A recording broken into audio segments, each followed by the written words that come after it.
जाया जा सकता है, जहां से आतंकी पठानकोट एयरबेस में घुसे थे। पठानकोट एयरबेस दौरे को लेकर रक्षा मंत्री मनोहर पर्रिकर ने साफ कहा है कि पाकिस्तानी टीम को एयरबेस के अंदर जाने की इजाजत नहीं दी गई है। रक्षा मंत्री ने बताया कि जहां पर घटना हुई उस इलाके को अलग कर दिया गया है। जिस टेक्निकल एरिया में फाइटर एयरक्राफ्ट रखे होते हैं, वहां भी पाकिस्तानी टीम की एंट्री नहीं होगी।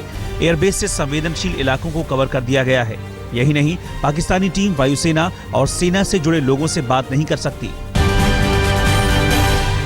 इन मिलिट्री पर्सनल की इंटरव्यू या उनसे पूछने के लिए किसी को बाहर के देश के बाहर के लोगों को हम लोगों ने परमिशन नहीं दी है। सोमवार को पाकिस्तानी जांच दल के साथ भारत की राष्ट्रीय जांच एजेंसी यानी NIA के अधिकारियों के साथ लंबी बैठक हुई। NIA की टीम ने उनके सामने तथ्य और सबूत रखे।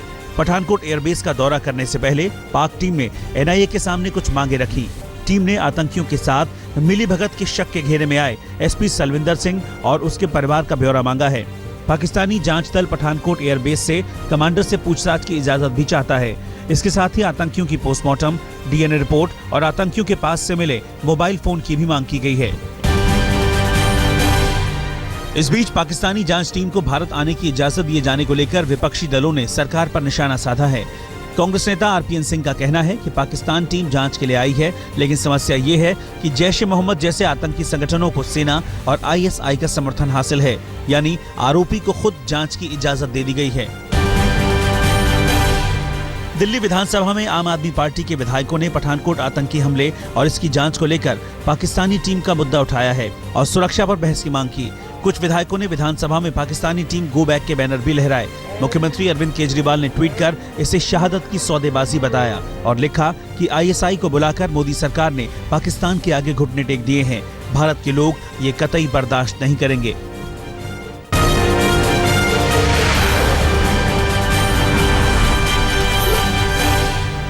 उत्तराखंड में राष्ट्रपति शासन को लेकर सियासी लड़ाई अब अदालत पहुंच चुकी है। हरीश रावत की याचिका पर आज नैनीताल हाईकोर्ट में सुनवाई होनी है।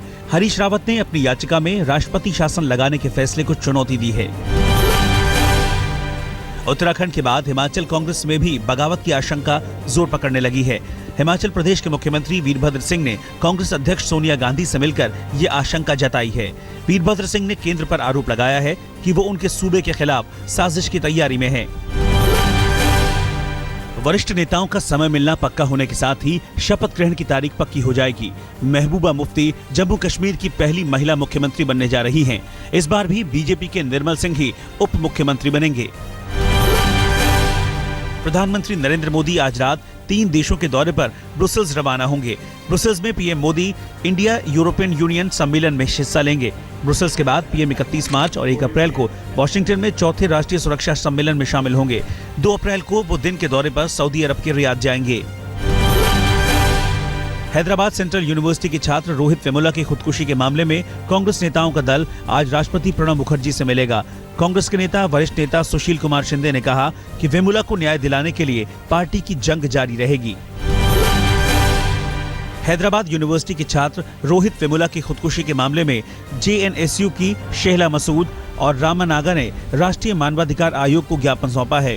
ज्ञापन में रोहित वेमुला को इंसाफ देने के साथ साथ VC अप्पा राव की गिरफ्तारी और मानव संसाधन विकास मंत्री स्मृति ईरानी के इस्तीफे की मांग की गई है। अपने पहले आधिकारिक दौरे पर लखनऊ में AIMIM चीफ असदुद्दीन ओवैसी को विरोध का सामना करना पड़ा। प्रेस कॉन्फ्रेंस स्थल पर उन्हें काले झंडे दिखाए गए। हालांकि पुलिस ने समय रहते प्रदर्शनकारियों को वहां से खदेड़ दिया।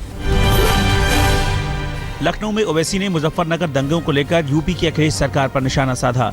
ओवैसी ने कहा कि लोगों को चाहिए कि वो मुजफ्फरनगर दंगों को लेकर SP सरकार से जवाब मांगे कि क्या वजह है कि जांच समिति ने अपनी रिपोर्ट में दंगों के लिए किसी को जिम्मेदार नहीं माना है।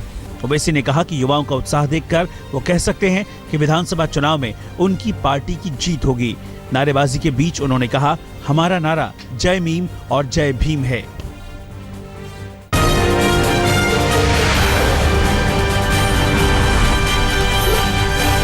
दिल्ली में आप सरकार के नए बजट के बाद मिठाइयां, नमकीन और रेडीमेड कपड़े पहले से सस्ते हो जाएंगे। सरकार ने इन पर से वैट कम कर दिया है। जूते और स्कूल बैग भी सस्ते हो जाएंगे। उप मुख्यमंत्री मनीष सिसोदिया ने दिल्ली सरकार का बजट पढ़ते हुए बताया कि सरकार इस साल 46,600 करोड़ रुपए खर्च करेगी। सरकार ने प्रचार का खर्च कम कर दिया है। बजट में शिक्षा पर 23% और स्वास्थ्य पर 16% खर्च का ऐलान किया गया है। दिल्ली सरकार ने बजट में ऐलान किया कि स्कूल की हर क्लास में सीसीटीवी कैमरे लगाए जाएंगे। इसके लिए 100 करोड़ की रकम का प्रावधान किया गया है। सरकारी स्कूलों में 8,000 नए क्लासरूम बनवाने का प्रावधान भी किया गया है।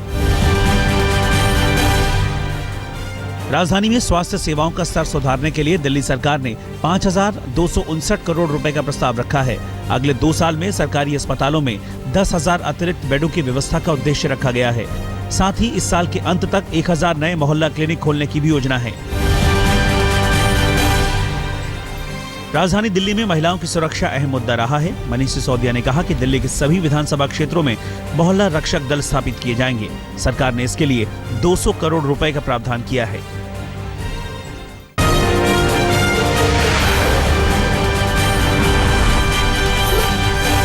दिल्ली से सटे गाजियाबाद के वसुंधरा इलाके से पुलिस ने 3 बदमाशों को गिरफ्तार किया है। ये बदमाश एक बड़ी लूट की वारदात को अंजाम देने की फिराक में थे।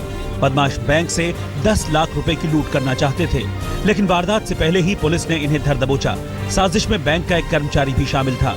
बैंक के कर्मचारी को पैसे लेकर निकलने वाले शख्स की पहचान बतानी थी।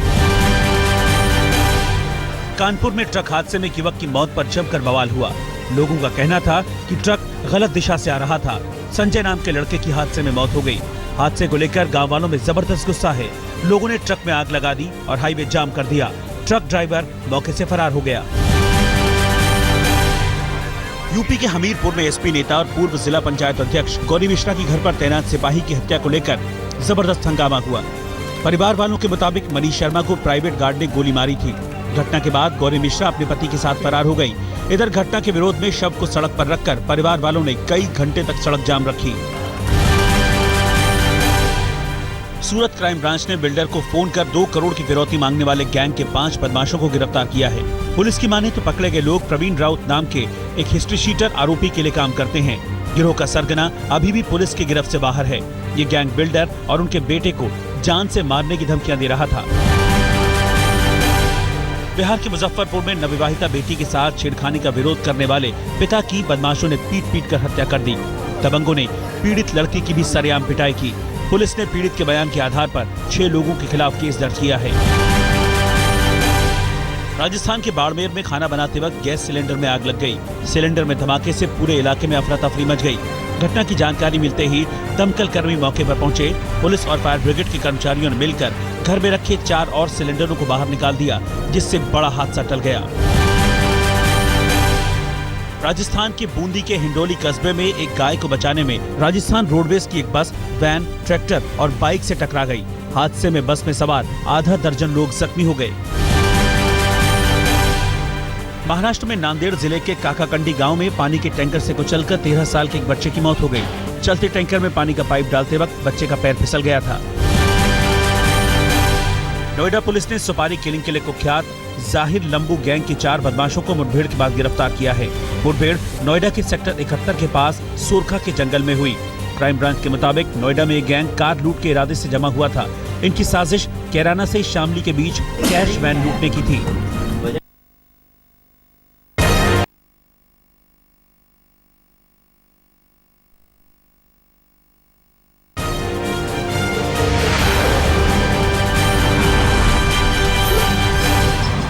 सूरत में 4 सेकंड में धराशायी हो गई 4 मंजिला इमारत। नई इमारत बनाने के लिए मालिक ने खुद इसे गिराने की योजना बनाई थी, लेकिन बिल्डिंग को तोड़ने में काफी वक्त लगता और विस्फोटक से आसपास की इमारतों को खतरा था। इसलिए बिल्डिंग को गिराने में वाइब्रेटर ब्रेकर मशीन का इस्तेमाल किया गया था। मराठवाड़ा के 11 बड़े बांधों में से 7 बड़े बांध पूरी तरह से सूख जाने से पूरे इलाके में पीने के पानी की समस्या पैदा हो गई है। मराठवाड़ा के शहर पीने के पानी और खेती के लिए इन्हीं बांधों पर निर्भर रहते हैं। बारिश की कमी की वजह से बांधों का जलस्तर लगातार कम होता जा रहा है। शहर में इस समय टैंकर से पानी की सप्लाई की जा रही है। पानी की किल्लत से निपटने के लिए लातूर की बुजुर्ग महिला ने अद्भुत दिलेरी दिखाई। अपनी जान की परवाह किए बगैर वो 110 फीट गहरे कुएं में उतर गई और 2 ट्रक मिट्टी और पत्थर मलबा साफ किया। सफाई के बाद कुएं में फिर से पानी भर गया। राजस्थान के काचबली गांव की महिलाओं ने शराब के खिलाफ एकजुट होकर विरोध जताया है। इस गांव की महिलाओं में शराब के प्रति इतनी नफरत है कि वो यहां शराब की एक बूंद तक बिकने नहीं देना चाहती हैं और इसके लिए वो हाथों में लाठियां लेकर लड़ाई लड़ने को भी तैयार हैं। इनकी जिद के आगे प्रशासन को झुकना पड़ा है और 29 मार्च को इसके लिए पंचायत में वोटिंग रखी गई है। गुजरात के बनासकांठा में एक प्रिंसिपल बैंक में गांधीगिरी दिखाते हुए अपने कपड़े उतारने लगे।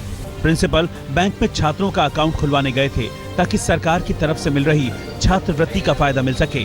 बैंक इस काम को लेकर टालमटोल कर रहा था, जिसके विरोध में प्रिंसिपल जगदीश पटेल ने बैंक परिसर में ही इस तरह से अपना विरोध जताया।